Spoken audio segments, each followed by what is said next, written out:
Gadies, mūsējie draugi Rīgas suši ir sagādājuši pusdienas. Un pēc 9 gadu filmēšanas mums beidzot atmaksājas šis pirmie influenceri mēs esam. Te ir Garneļi. te jāuzliek. Apelsīnu sūliņi. Apelsīnu sūliņi. Un mēs, principā, esam arī gatavi pacienāt mūsu viesi. Mēs esam gatavi sadarboties vēl kādai sadarbībai. Jā, viesi. Reku viesim noliksim zupīti, viņš varbūt grib uzreiz zupīti.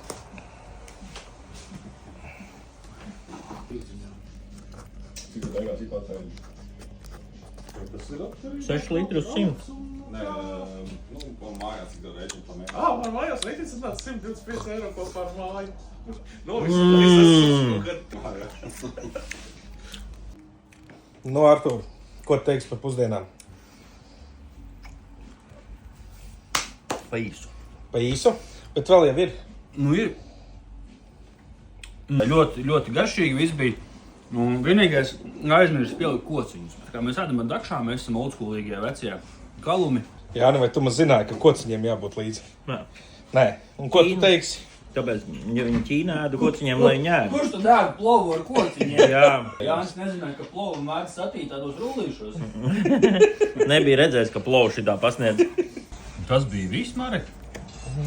Man ļoti gribējās šodien ēst.